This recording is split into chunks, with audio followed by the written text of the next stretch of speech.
बिस्मिल्लाहिर्रहमानिर्रहीम। अस्सलाम वालेकुम। अब जो मेरा मज़मून चल रहा है इससे पहले, उसमें जो कुफ़ार हैं और मुनाफ़िकीन हैं उनके हवाले से सूरह बकरा की आयत की तिलावत में कर रहा हूँ और साथ में उनका तर्जमा और तफसीर कर रहा हूँ। इससे पहले जो आयत नंबर 6 और 7 थी उनमें कुफ़ार का ज़िक्र था, और इससे आगे जो 13 आयत हैं इनमें मुनाफ़िकीन की निशानियाँ और मुनाफ़िकीन का ज़िक्र है।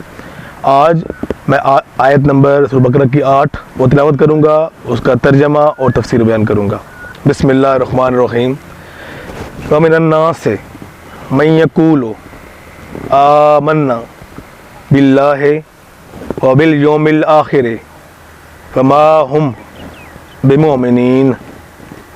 इन लोगों में से कुछ ऐसे लोग भी हैं जो ये कहते हैं कि हम ईमान लाए अल्लाह ताला की ज़ात पर और यौम आखिरत यानी क़यामत के दिन पर, लेकिन वो हरगज़ ईमान लाने वाले नहीं, मोमिन नहीं हैं। यानी ये जो मुनाफ़िकीन हैं उनकी पहली निशानी बयान की जा रही है कि वो ये कहते हैं ज़बान से कि हम ईमान लाए अल्लाह ताला की ज़ात पर और यौम आखिरत पर, रोज़ जज़ा पर, लेकिन हकीकत में वो मोमिनीन नहीं हैं, वो ईमान वाले नहीं हैं।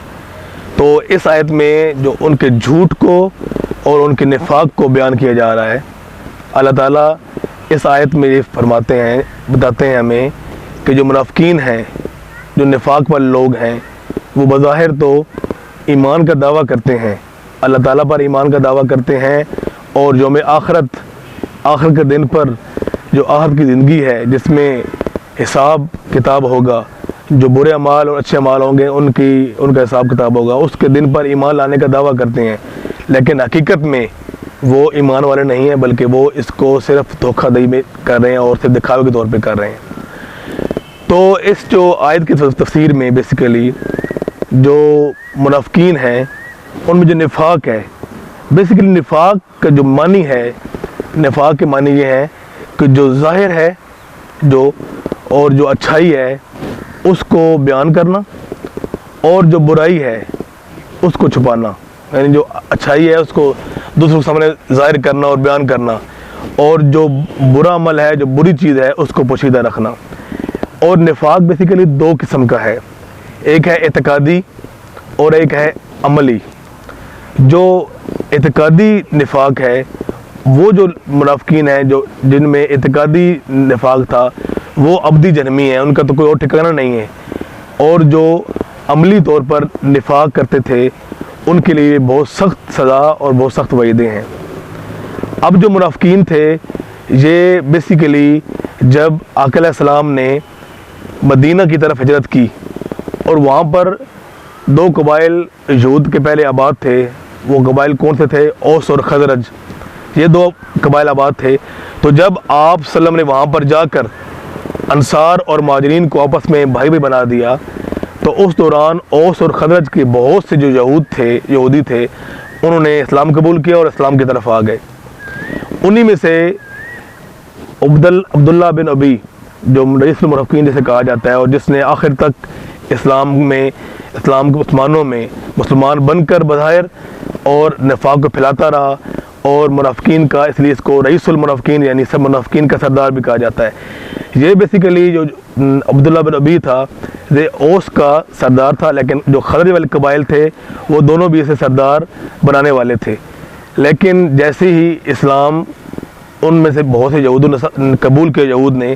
तो उसकी सरदारी ख़त्म हो गई क्योंकि वो लोग मुसलमान हो गए। तो उसने इस चीज़ को अपने दिल में बिठा लिया, इस निफाक को उसने दिल में बिठा लिया और उसने सोचा कि अब वो बदला लेगा। तो उसने बज़ाहिर ज़ाहिरी तौर पर इस्लाम कबूल किया, लेकिन जो उसके अंदर जो खोट था, जो निफाक था, वो कायम रहा। वो जब मुसलमानों में आता, मुसलमानों के सामने आता, तो वो ये कहता कि ईमान कबूल कर लिया है और उनके साथ जितनी इबादत थी वो करता, उनके साथ रहता। लेकिन जब वो दूसरी तरफ उन जो कुफार थे या यहूद थे या नसारा थे उनके साथ जब जाता तो कहता मैंने तो उनको ये यानी चक्कर दे के आ रहा हूँ, उनको धोखा दे के आ रहा हूँ, मैंने तो इस्लाम कबूल नहीं किया बल्कि मैं तो आपके साथ हूँ। अब जो बेसिकली यहूद में से जो लोग थे, जो यहूद में से जो मुनाफ़िकीन थे, उनमें काम बिन अशरफ का नाम سر فہرست آتا ہے یہ، یعنی عبداللہ بن ربیع کے بعد جو کعب بن اشرف ہے، اس کا یہ کہا جاتا ہے کہ جو آیات اتری ہیں منافقین کی،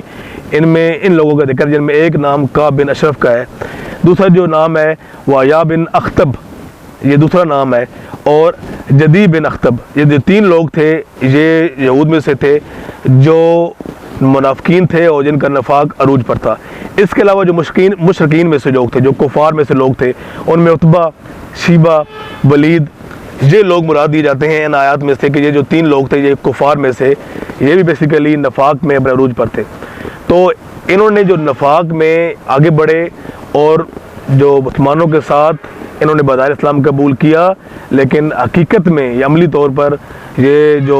بظاہر یہ جو ان کا عمل تھا وہ یہ تھا کہ یہ انہوں نے اسلام قبول کر لیا، لیکن حقیقت میں جب یہ خفیہ اور جب یہ پوشیدہ ہوتے تو ان کی جو ان کا عمل تھا، ان کا جو اعتقاد تھا، ان کا جو عقیدہ تھا، وہ بے سبھی مسلمانوں کے خلاف ہوتا۔ اس نفاق کے بارے میں اور منافقین کی ان چال بازیوں کے بارے میں امام ابن جری رحمۃ اللہ یہ فرماتے ہیں تو بیسیکلی جو منافقین جو لوگ ہیں اور جو ان کا جو ہوتا ہے قول ان کے فعل کے خلاف، ان کا آنا ان کے جانے کے خلاف،